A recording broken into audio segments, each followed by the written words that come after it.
Bienvenue sur le podcast Français pour curieux. Je suis Sandra, professeure de français langue étrangère.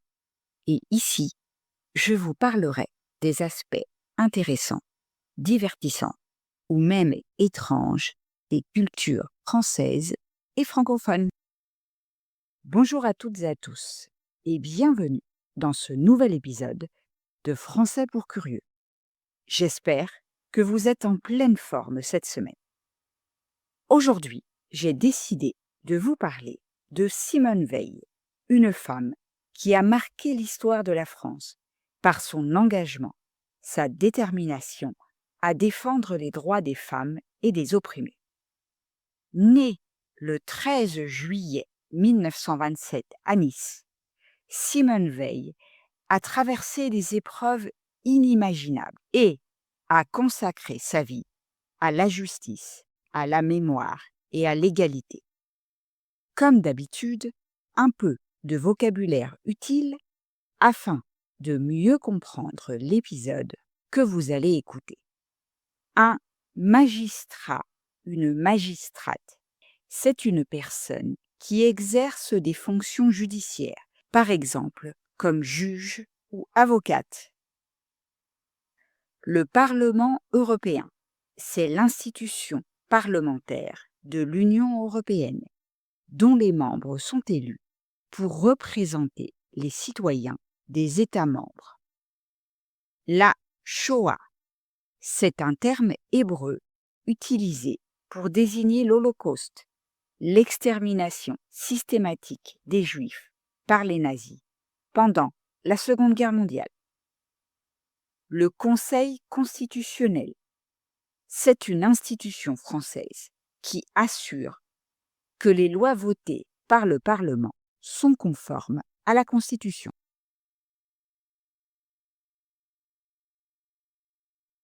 Entrons maintenant dans le vif du sujet.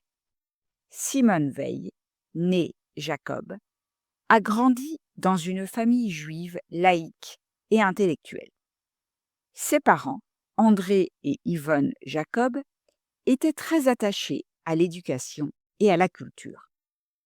Dès son plus jeune âge, Simone a été encouragée à lire et à s'instruire, ce qui a façonné sa curiosité intellectuelle et son indépendance d'esprit. Elle a fréquenté l'école primaire et secondaire à Nice, où elle a été une élève brillante. À partir de 1942, les lois antisémites de Vichy ont gravement restreint les droits des Juifs. En 1944, alors que Simone avait seulement 16 ans, elle et sa famille ont été arrêtés par la Gestapo et déportés vers les camps de concentration. Simone a été envoyée à Auschwitz-Birkenau avec sa mère et l'une de ses sœurs. À Auschwitz, Simone a vécu l'horreur absolue. Elle a été témoin des pires atrocités humaines, mais elle a aussi montré une force remarquable. Malgré les conditions inhumaines, elle a survécu avec sa sœur, bien que sa mère et son père aient péri. L'expérience des camps l'a profondément marquée et a formé son engagement indéfectible pour la mémoire de l'Holocauste et la défense des droits humains.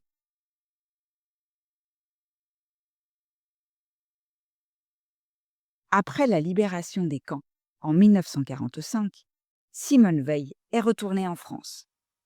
Elle a trouvé refuge dans ses études, reprenant le lycée avec une détermination renouvelée. Elle a obtenu son baccalauréat et a ensuite décidé d'étudier le droit et les sciences politiques à Paris.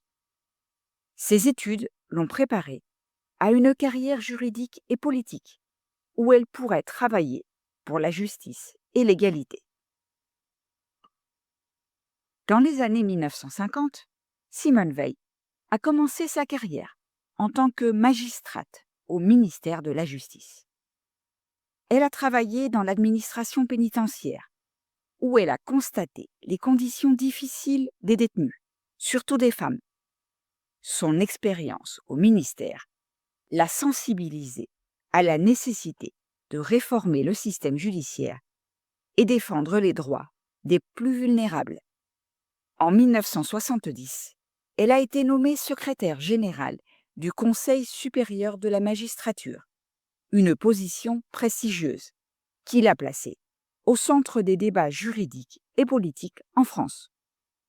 Son travail a attiré l'attention de nombreuses personnes, notamment des politiciens, qui ont vu en elle une femme compétente et engagée. En 1974, le président Valéry Giscard d'Estaing a nommé Simone Veil ministre de la Santé, faisant d'elle l'une des premières femmes à occuper un poste ministériel en France.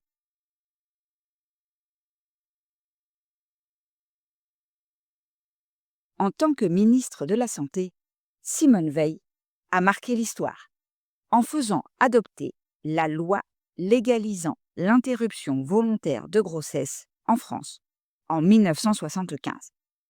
Cette loi, souvent appelée loi Veil, a été un moment clé pour les droits des femmes en France.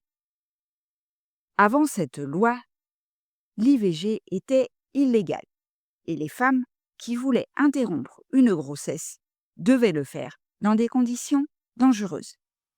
La loi Veil a permis aux femmes de choisir en toute sécurité et légalement d'avorter, offrant une option médicale encadrée par la loi. La lutte pour faire adopter la loi sur l'IVG n'a pas été facile. Simone Veil a dû affronter une forte opposition, non seulement des partis politiques conservateurs, mais aussi de l'Église catholique et de certaines parties de la société française qui étaient contre l'approbation de cette loi. Elle a fait preuve d'un courage et d'une détermination exceptionnelle, défendant la loi devant l'Assemblée nationale avec une éloquence remarquable. Simone Veil a souvent rappelé les dangers des avortements clandestins, les souffrances des femmes et l'importance de leur donner le droit de choisir. Dans un discours mémorable à l'Assemblée nationale, elle a déclaré « Je le dis avec toute ma conviction, l'avortement doit rester l'exception, l'ultime recours pour des situations sans issue. Mais comment le tolérer sans qu'il perde son caractère de gravité ?» Son plaidoyer a finalement convaincu la majorité des députés et la loi a été adoptée le 17 janvier 1975. Après son passage au ministère de la Santé, elle est devenue, en 1979, la première présidente du Parlement européen, élue au suffrage universel direct, une position qui a confirmé son rôle de leader. Elle a travaillé sans relâche pour promouvoir l'intégration européenne et renforcer les liens entre les pays du continent, convaincue que l'unité européenne était la meilleure garantie de paix et de prospérité. Par ailleurs, elle a été également une ardente défenseure de la mémoire de l'Holocauste. En tant que survivante d'Auschwitz, elle a compris l'importance de ne jamais oublier les horreurs de la Shoah et a consacré beaucoup de son temps à témoigner de son expérience, en particulier auprès des jeunes générations. Elle a été présidente de la Fondation pour la mémoire de la Shoah, une organisation dédiée à l'éducation et à la mémoire de l'Holocauste. Dans les années 1990 et 2000, Simone Veil a continué à s'engager dans la vie publique française. Elle a été membre du Conseil constitutionnel de 1998 à 2007, où elle a supervisé la constitutionnalité des lois françaises. Son expérience et son intégrité ont fait d'elle une figure respectée de la politique française, et elle a souvent été consultée pour ses conseils et son expertise. En 2008, Simone Veil a été élue à l'Académie française, reconnaissant sa contribution exceptionnelle à la société française. À travers ses différents rôles, que ce soit en tant que ministre, Parlementaire européenne ou membre du Conseil constitutionnel, Simone Veil a toujours défendu les valeurs de justice, d'égalité et de dignité humaine. Elle est décédée le 30 juin 2017, mais son héritage continue de vivre. Elle a été inhumée au Panthéon de Paris, un honneur réservé à ceux et celles qui ont marqué l'histoire de la France. Sa vie est un exemple de résilience, de courage et de service public. Pour beaucoup, elle représente les combats pour les droits des femmes, la mémoire de l'Holocauste et l'unité européenne. En somme, la vie de Simone Veil a été marquée par des épreuves incroyables, mais aussi par des succès retentissants. Elle a su transformer ses souffrances personnelles en une force inébranlable pour défendre les droits humains et promouvoir la justice.